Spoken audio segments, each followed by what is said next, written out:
What is up, everybody? Welcome back to another episode of the Rewired Soul podcast. It's your host, Chris, and today I have such a fantastic woman on here as a guest. It is Amanda Ripley, and her new book is called High Conflict, all right? So one of the reasons that I really enjoy this topic and appreciate it and like to learn about it and see the conversations about it is because as many of you know, right now, and you know, it's part of life, is that a lot of people, we suck at conflict, right? We don't know how to have healthy conversations. Or you're like me, and I used to be a people pleaser for a very long time, and I was just conflict avoidant, right? Like I would just go with the flow and stuff like that at the detriment to my own mental health and well-being and all that stuff. But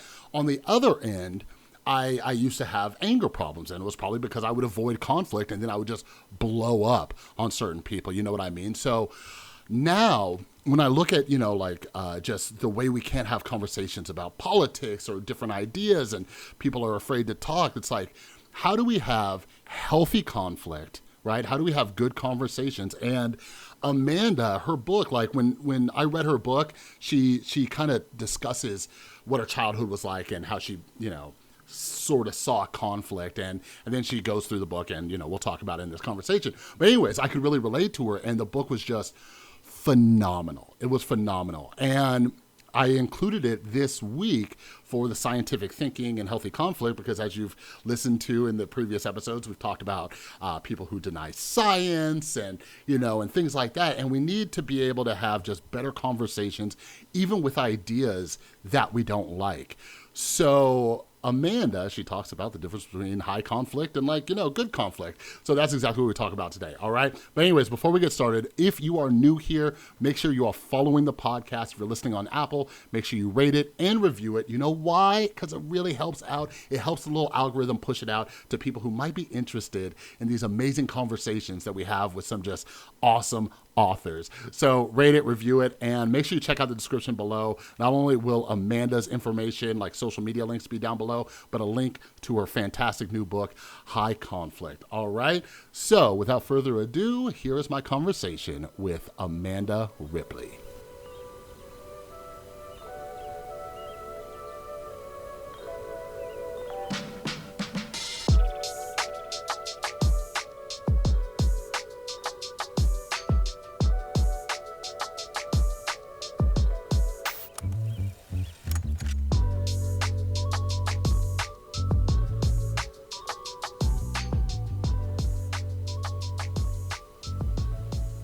Hello, Amanda, and thank you so much for coming on the Rewired Soul podcast. And thank you for your book. Like, I personally feel that discussions around healthy conflict and disagreement are so needed in this polarized world. And you start off the book by sharing a story about witnessing conflict when you were a child, and I could definitely relate to that. And as you go through the introduction, you explain how high conflict and healthy conflict are two very different things. So for those who have yet to read the book, even though I know they're going to go and get it right after this episode, but for those who haven't read the book yet, can you explain what you define as high conflict and what is healthy conflict? And can you also kind of discuss what are the benefits to having healthy conflict instead of just this unhealthy high conflict? High conflict is the kind of conflict that can start small, but it gradually takes on a life of its own. It's usually an us versus them kind of conflict. And in high conflict, we start to make significant mistakes about the other side or ourselves or the problem. All of our normal cognitive biases and emotions are heightened in high conflict.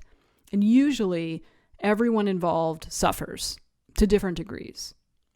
Conversely, there's something I've come to know of as good conflict, which can also be, heated and stressful and uncomfortable, but it goes somewhere worth going. There's a sense of movement. Questions get asked. You don't know exactly what's going to happen. Whereas with high conflict high conflict is the destination. You know, I don't know if you've ever felt this way, but you can scroll through the headlines on your phone sometimes and feel like you know what the story is going to say. Like you don't need to read it, right? If it's about politics or something that's, you know, very polarizing.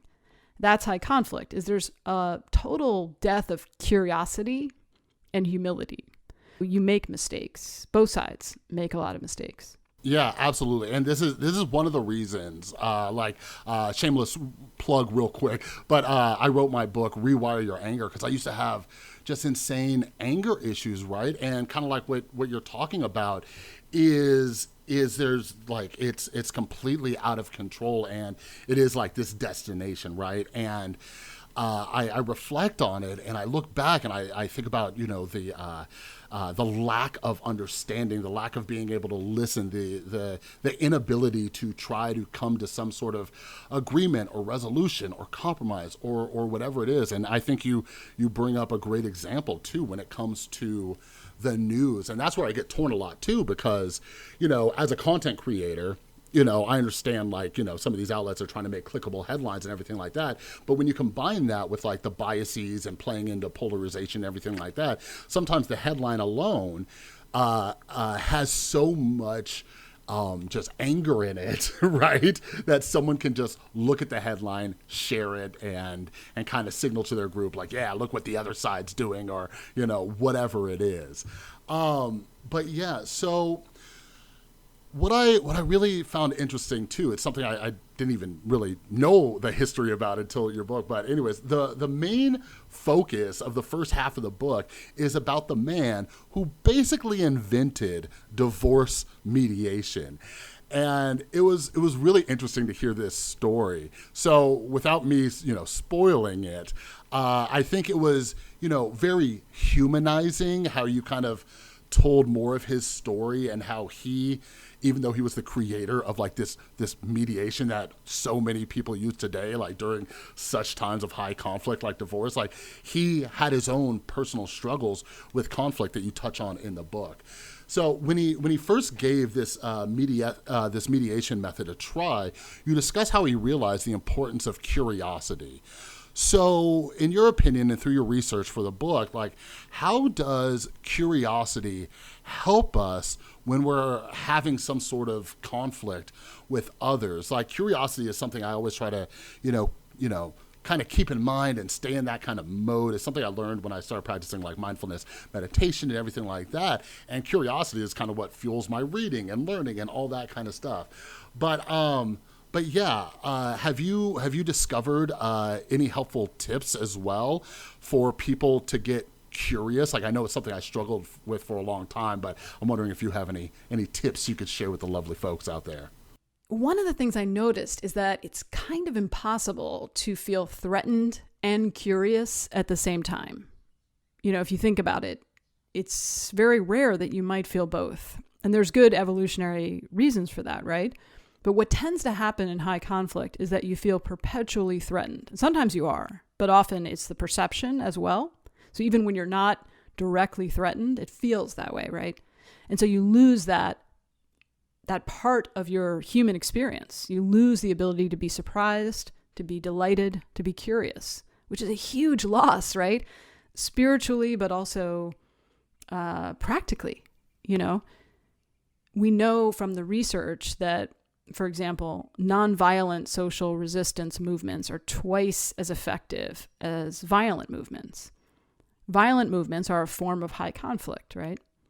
But in nonviolent resistance movements, you're able to retain some dignity for yourself and for the other side. It's hard to do, right? But it's much more effective and it's sort of better for your soul. So curiosity, how do we keep it alive even when we profoundly disagree with other people, even when we do feel threatened, right? One of the ways that I talk about in the book to keep conflict healthy and to keep curiosity alive is to practice a form of active listening that is called looping for understanding, which I learned from Gary Friedman, who's featured in the book. And even though I had spent decades interviewing people, this was very different than anything I'd ever done.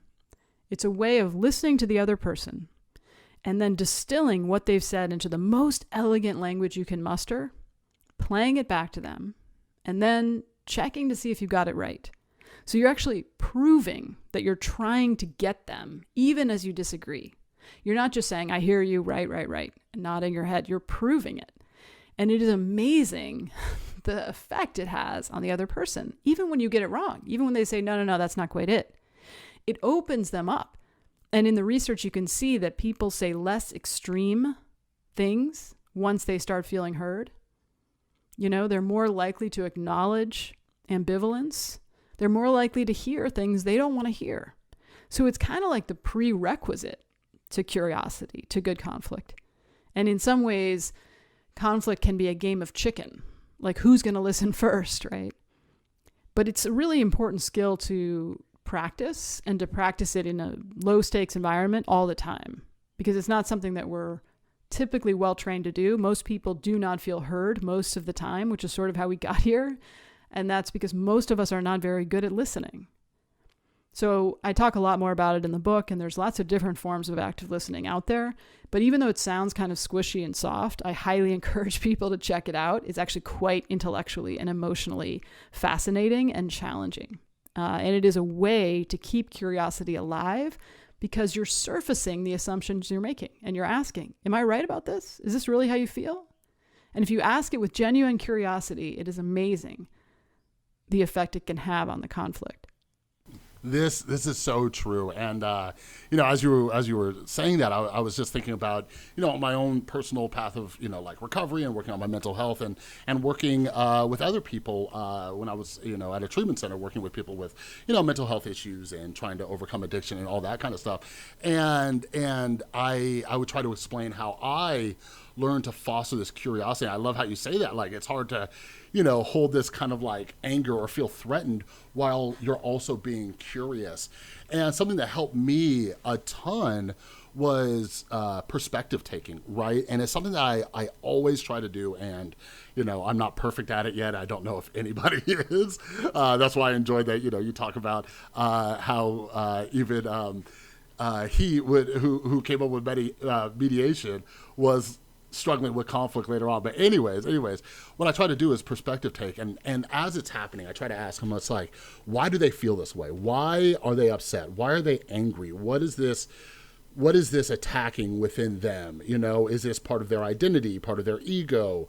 What is going on, right? And then, there's just all the science behind, I yell at you get angry and your amygdala starts going off and you yell at me and stuff like that. But yeah, that active listening, like before I got into just like all sorts of books, I was really into like therapeutic books and psychology, and I learned a lot about active listening and everything like that. And something I try to do, even I try to implement when I'm talking with amazing guests like yourself, is to really listen and repeat what was said. But I try to do this in normal conversations too. Like, for anybody listening out there, it is just a great skill to have. Like, think about how great you feel when you feel heard by the other person. And now think about how you could do that for other people. You know what I mean? So I try to really listen and say, okay, well, if I'm understanding you correctly, and I repeat it back, or, even finding common ground. But I try not to move the conversation forward until I make sure we're on the same page, because I know all of us have been in these situations of high conflict where we're both just arguing about two completely different things because our emotions are going absolutely bonkers. So something else that was really great about the book is how you explain how people and companies can benefit from conflict. And I've always thought that it was so strange that people think like the perfect relationship with a partner or significant other is one where you never fight. You just never fight with the person, and that's the perfect relationship. And, there's a lot of companies out there that don't, promote or even foster an environment for healthy conflict. So in the book, you talk about how people can benefit from healthy conflict with friends and family members and significant others, and how places of business can benefit from making a place that has healthy conflict. So what are some of the benefits of conflict? And for those like myself, I used to be a people pleaser. I've gotten much better over the years. But for all the listeners out there who are people pleasers or they try to avoid conflict at all costs, is there anything that they can do to, like start trying to have healthy conflict and taking these baby steps? Most of us, I think, typically try to avoid conflict. It's unpleasant, right? It feels bad to have distance open up between you and people you care about, or even people you don't care about. It's typically something most of us, not everyone, most of us try to avoid. In the book, I tell a story of a large and influential synagogue in Manhattan that had a lot of internal conflict over Israel. And eventually this conflict really flared up and it made the front page of the New York Times. People started, disparaging each other in public. The rabbis were more left-leaning and some of the congregants were more right-leaning. People ended up leaving the synagogue and it was just really a mess. And the rabbi's initial response was to apologize and try to calm the situation and move on, right? Which is what most of us would do. And what happens with really deep conflict like that is it doesn't go away. So it just kind of ferments underground. And that's what happened there. So a year later, it flared up again, this time making the pages of the Washington Post. And eventually the rabbis, to their credit, decided to do something very different. They decided to really lean into the conflict, as they put it. They brought in mediators from a group called Resetting the Table who had worked in the Middle East. They had really hard conversations that were structured and their ground rules that everyone agreed on. But they did this for a year. They had lectures, they had workshops. It was not easy. It was not it's sort of, sometimes, you hear about these kinds of dialogues and it feels like kumbaya. And it was not like that. It was like an Ironman competition. It was very hard on people to have these hard conversations, to realize some of the things they assumed about each other were not true. But when they got to the other side of that, they found they could really delight in that curiosity, that they found that there were moments of surprise and intrigue and also sadness and anger and frustration. But it was a much better way to go through conflict than, just avoiding it or stomping out of the room or assuming we know. So that's something that I would recommend people practice again in a low stakes environment, is try leaning into conflict when it's small with someone you trust, right? So if somebody, a good friend of yours says something that causes you to pause because you feel like, even if it's really small, like they hate this restaurant in your neighborhood, whatever, learn to be mindful of that sensation which is typically, I want to shut this down. I want to move on. I want to agree and change the subject. Learn to be mindful of that and try playing with it. Try saying, oh, really? Oh, that's so funny. That's interesting. Because actually, I really like that restaurant, but I'm curious. Tell me what happened, And that's the tone and curiosity you want to get to with hard things. And it's amazing what you find out. And it doesn't fix the problem, but it's a lot better than avoiding it. Yeah, as somebody who, was a people pleaser and avoided conflict at all costs, just something I realized is that, real quick story. Some of my long-time viewers and listeners know this story, but when I first got sober, I had a panic attack. It was my first ever panic attack, didn't know what was happening, and it was all because I was avoiding conflict, right? And that was kind of like a wake-up call to me because I've struggled with anxiety most of my life, but this specific situation where I wasn't, talking with my roommates about something that was bothering me, it literally gave me a panic attack. And it's something that I've been working on ever since. And, as time goes on, just some things that I do. I try to think about would I want someone to tell me if they thought I was wrong, so I can improve. But like you said too, like even that curiosity, because I think sometimes we just roll our eyes. We're like, oh, this person's complaining. Like I try to look at it like everything's an opportunity to like practice some of these skills. You know what I mean? Like if somebody's telling you about their bad day or whatever, like ask them and say, oh, and can you relate to that? And, and all that kind of stuff. That's been really beneficial to me. But, I think, like you said, in these low stakes environments, like I have my wonderful girlfriend, I have, my close friends, my family members and stuff. I know these people aren't just going to be like, oh, got into a, conflict with Chris, I'm never talking to him again. But that's, I'll ask him. And, if I disagree on something, and as I have learned to manage my emotions better, I'm experimenting a little bit with it more on social media. A few weeks ago, I had Duke professor Chris Bale, who works in the polarization lab. He runs that, and he said like one of the main reasons for polarization is that, based on the research, a lot of people with less extreme views just try to avoid the conflict and don't say anything. So I try to think about that and say, okay, even though I want to stay out of this, maybe I'll just bring up a counterpoint, And just the other day, I wrote an article about, or a blog post on the website about the new book, Nice Racism, from Robin DiAngelo, because it's such a polarizing book, and I'm like, okay, I think I could bring a balanced conversation with some nuance and stuff like that. But yeah, it's great to find low stakes environments to kind of practice this with people love and care about you, and then it'll help you in other areas. Okay, so speaking of social media, so this is something that I always think about when I think about conflict. So much of this happens online, like arguing with strangers. And there have recently been like a lot of conversations around like free speech and cancel culture. And personally, back in 2019, I wrote a book about my experience, being canceled on YouTube. And I just had so many people coming at me, like hundreds of thousands. Like for everybody who's new out there, like it is an experience that, just almost took me down, right? Like mentally, just everything. And, without getting too far into the details, something I've realized is that it's kind of difficult to express different ideas, which is one of the reasons why I enjoy these books like yours about conflict. So although I'm a recovering addict and a huge advocate for mental health, I'm extremely, extremely reluctant now, since that experience, to go against popular opinion of the crowd because of fear of the backlash.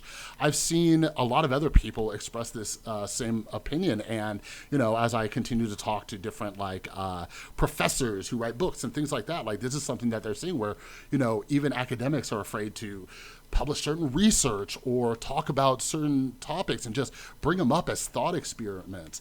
So there's this debate around whether or not cancel culture even exists. So I personally define cancel culture as having like a few characteristics, right?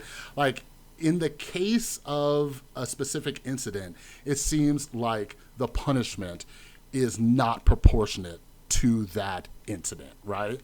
The next one is a lack of forgiveness and this ability to give the person an opportunity to learn and grow.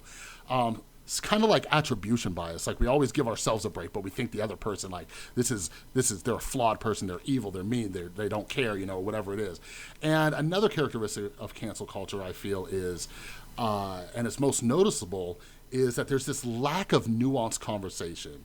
There's this kind of black and white thinking around it, right? Like a person is instantly put into a category based on something they did or an opinion or whatever it is, right? And it's something I struggle with, and I try to teach others because, like, I'm a recovering addict, and I'm like, hey, I'm living proof that people can change. Anyways, what are your thoughts around this type of conflict in the social media climate? Do you feel that the majority of people know how to have healthy conflict and debates of ideas, or do you see a lack of tolerance and ability to have these kind of healthy disagreements? Like, either way, what do you think are some solutions? And I apologize for the long-winded question, but it's something that I'm quite interested in. I think I like this sort of definition of cancel culture. I think it's important to define it because it's kind of getting, like so many things, overused and exploited So it's important to have some definition of it, right? You asked if I feel like the majority of people know how to have healthy conflict and debates, particularly on social media.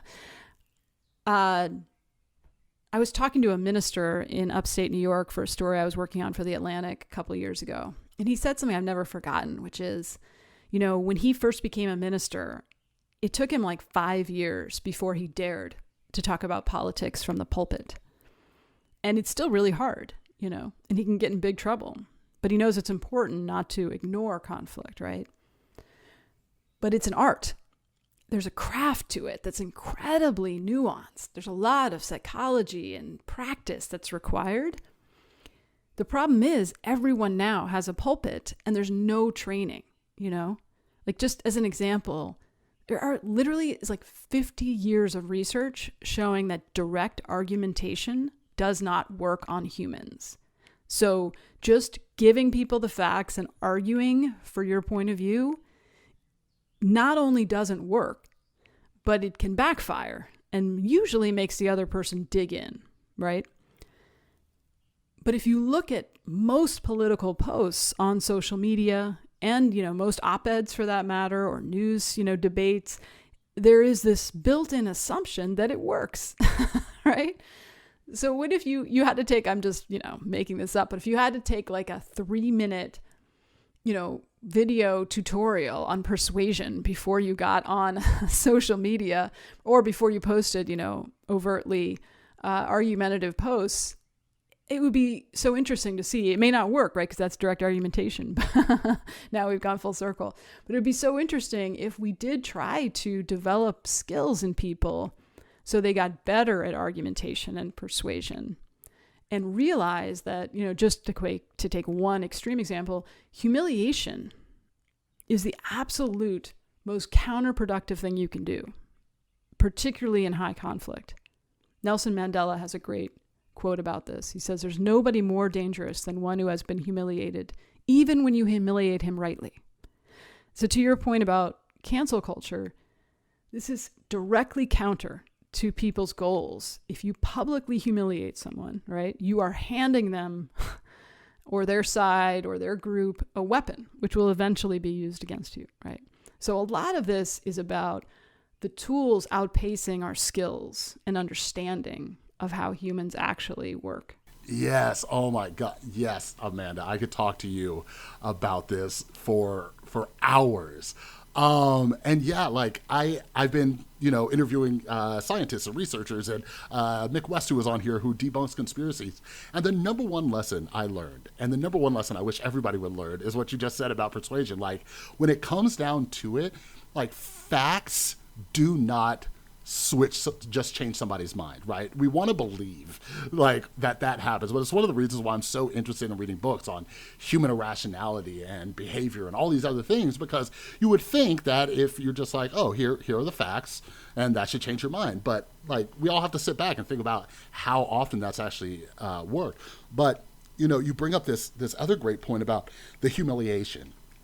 Right. And that's why when I look at this stuff and when I look at the dog piles and everything that are happening when someone gets, quote unquote, canceled, I'm like, this is not productive, because the thing is we have to provide people a path to redemption, right? Whether the incident was small or large, whatever it is, like I said, it feels like the proportion is never correct when it comes to these situations.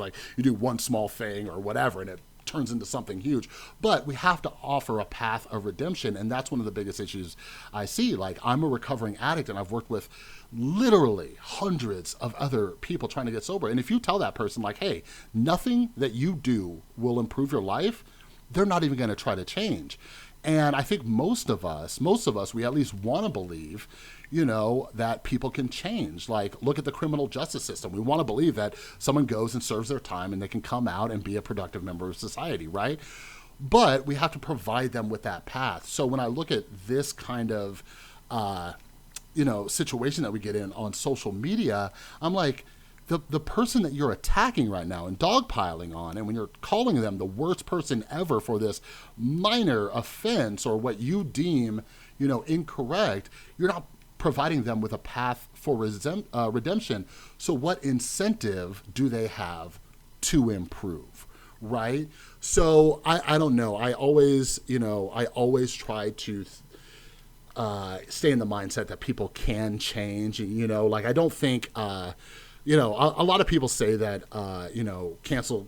It's not cancel culture. It's just accountability. Like I'm all about accountability. Like that's how healthy societies run. There has to be accountability, but accountability only works if you provide that person with a path towards redemption. But anyways, like I said, Amanda, I could talk to you about this for hours.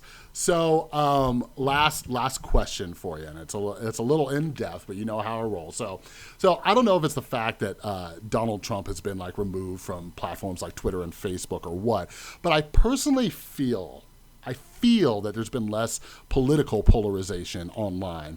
But this can be due to, my own availability heuristic and the fact that I've taken a pretty big break from politics since Biden was inaugurated. Like I'm still staying in the loop, but I'm not like as in it as I was like leading up to the election and, just getting Biden inaugurated and everything like that. But anyways, in the book, you discuss our tribal and group mentality and how it affects political polarization as well as high conflict in a variety of different ways. So what can you tell us that you've learned about our group mentality in politics as well as other areas of conflict? And on an individual level, what I always like to ask when talking about the subject, like on an individual level, what can we all do to check ourselves if we feel like we're not thinking independently and we're kind of getting sucked into that group mentality? I identified 4 fire starters that tend to lead to high conflict in the book. And one of those fire starters are powerful group identities. Humans, one of our specialties is we experience collective emotion. So once we're in a group, something doesn't have to happen to us personally. It can happen to someone we've never met. But if they're in our group, our brain feels it the way we feel something happening to us. So if our basketball team wins, right, we can tell from the research that people actually feel that they personally, as a fan of that team, after the game ends, they feel that they are more skilled and estimate that they will do better on puzzles and tests and that kind of thing. And the reverse is true. So if we feel like our group has been humiliated or insulted, we feel that in the same part of our brain that processes pain. So groups can really supersize high conflict. And they're one of the things to be very aware of in conflict, and even in your own internal experience of conflict. What you notice is that you may feel a real sense of intense discomfort when you have any conflict, even if it's just internal, with people in your group. And that's because we're wired to really stay with our group. So it's very hard when people defy their group. They tend to get ostracized. It's very lonely. So one thing to consider is if you want people to leave high conflict, you have to welcome them home. Now, this can be hard to do depending on the person and the situation. But all over the world, I went to Colombia to learn what they've learned from, half a century of civil war, in interviewing psychologists who study conflict in Israel, and in the U.S. in gang conflict in Chicago. You can't ask people to leave high conflict alone. There needs to be a group of people leaving it with them, and they need to be welcomed home. This is, again, easier to say than to do because there still needs to be accountability. But it's important to realize how exquisitely painful it is to break with your group. As Curtis Toller, the former gang member who's profiled in my book, says, you can't leave an identity behind. You got to replace it with something. So it's really important as people feel like they want to leave high conflict to help them cultivate other identities outside the conflict. Often the easiest one to revive is their identity as a parent or a grandparent or a child. That's one that you see working pretty well all over the world. And often, not always, it resides outside or just outside of the conflict. So asking people to give up a group identity is really hard. But asking them to embrace a new identity or revive an old latent identity is totally doable and still hard. Yeah, I think that's such a great tip right there, right?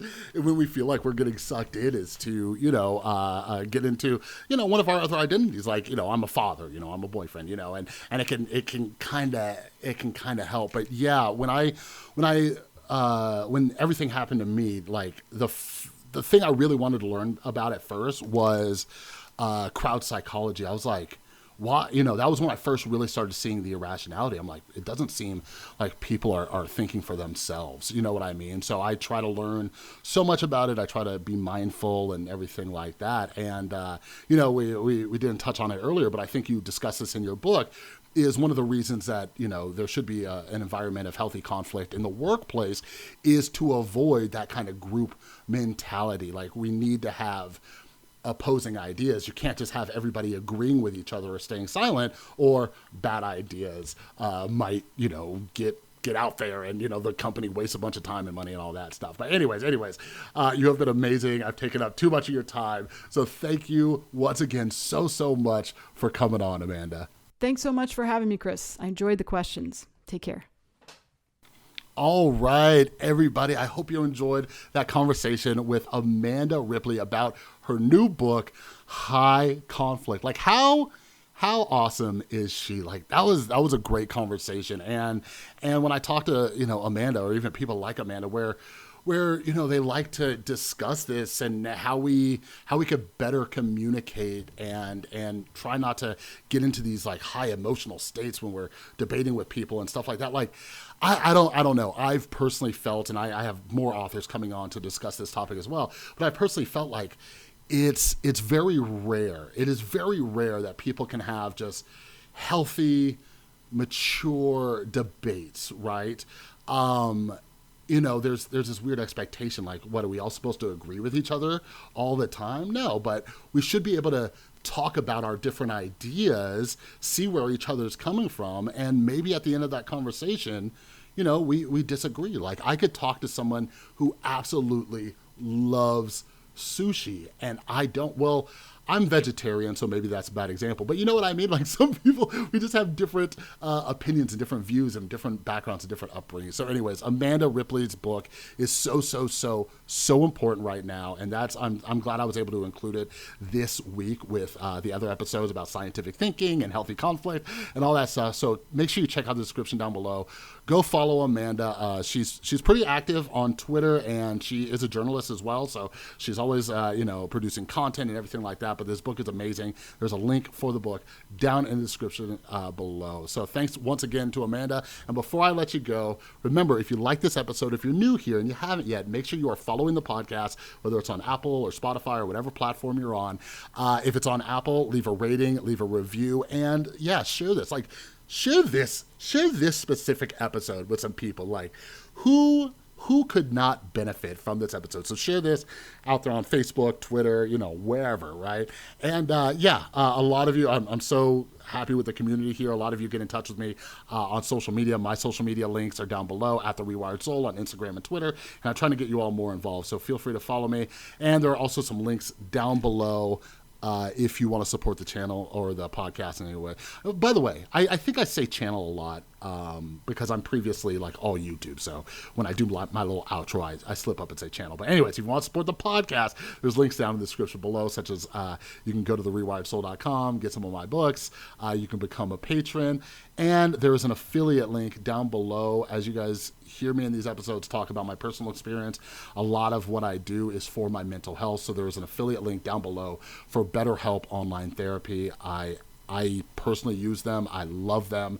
And if you feel like you need some help, go ahead and check out BetterHelp online therapy. All right. But anyways, that's all for this episode. And tomorrow, to wrap up this week of scientific thinking, I have the skeptic himself, Michael Shermer, and we had such an awesome conversation, so I can't wait for you all to hear it. All right, but anyways, have a fantastic rest of your day.